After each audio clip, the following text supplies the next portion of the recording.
दिल्ली के शाहीन बाग में पिछले 1 महीने से कड़ाके की सर्दी में खवातीन ठहर कर बैठकर एहतजाज कर रही है।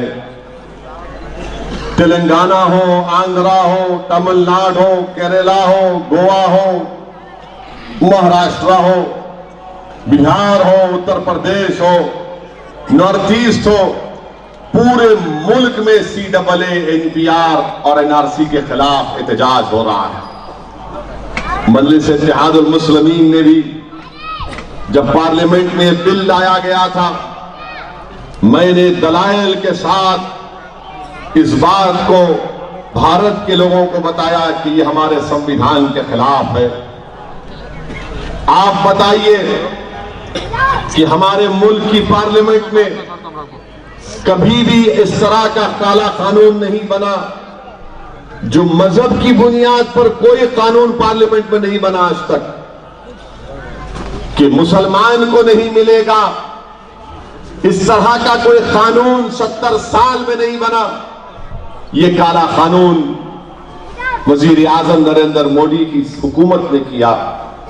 ये हमारी जमहूरियत का काला दिन था जब पार्लियामेंट के अंदर एक ऐसा कानून बनाया गया कि मुसलमान को नहीं दिया जाएगा। मैंने पार्लियामेंट में कहा कि मुझे गम और तकलीफ इस बात का नहीं है कि अफगानिस्तान, पाकिस्तान, बांग्लादेश से कोई मुसलमान नहीं आएगा। मुझे तकलीफ इस बात का है कि आप हम पर शक करते हैं, आप मजहब के नाम पर हमको दूर रखना चाहते हैं। अगर मैं मुसलमान हूं तो क्या मैंने कोई गुनाह किया? अगर मैं मुसलमान हूं तो क्या मैं खराब हूं? अगर मैं मुसलमान हूं तो क्या मैं इस भारत का अव्वल दर्जे का शहरी नहीं हूं? आखिर मजहब के नाम पर आपने कानून बनाया और मुझे उससे दूर रख दिया। मैंने उस पार्लियामेंट के दर दीवार को देख रहा था, मुझे याद आ रहे थे अल्लामा फजल खैराबादी रहमतुल्लाह अलैह, जिनको काला पानी की सजा हुई थी।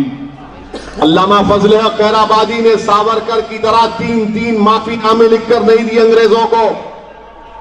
अल्लामा फजल खैराबादी ने अंग्रेजों से माफी नहीं मांगी। अल्लामा फजल खैराबादी ने कहा कि अगर अल्लाह मेरे मुकद्दर में फांसी लिखा है तो मैं कलमा पढ़कर उस फांसी के फंदे को चूम कर अपनी जान को कुर्बान कर दूंगा। अल्लामा फजल खैराबादी ने इस मुल्क को आजाद कराने के लिए अंग्रेजों की गुलामी से आजाद कराने के लिए अल्लामा फजल खैराबादी ने अपनी जान को कुर्बान कर दिया। मुझे याद आ रहे थे वो माल्टा की जेल में हमारे बुजुर्ग जो मसाइब और मुश्किलात का सामना करते थे। मुझे याद आ रहे थे सन 57 की जंग आजादी के मुजाहिदीन, हमारे मोअज़्ज़िज़ उलमाओं ने, जिन्होंने अंग्रेजों के खिलाफ जिहाद का फतवा दिया था। और तारीख गवाह है कि दिल्ली से लेकर मौजूदा लाहौर की जो रोड है, उस रोड के दोनों जानिब जो पेड़ थे, वहां पर मुस्लिम उलमाओं की लाशों लटक रही थी, जिनको अंग्रेजों ने फांसी पर लटकाया था। मुझे याद आ रहे थे कि मोहनदास करमचंद गांधी को अगर किसी ने महात्मा का खिताब दिया तो हमने दिया था। महात्मा गांधी के साथ मौलाना आजाद, जौहर ब्रादरान और ऐसे कई बड़े बड़े बुजुर्ग थे जिन्होंने मिलकर इस मुल्क को आजाद करवाया। और आज 70 साल के बाद हमसे कहा जा रहा है कि मजहब के नाम पर कानून बनाएंगे सिटीजनशिप का, मगर मुसलमान को उसमें नहीं रखेंगे।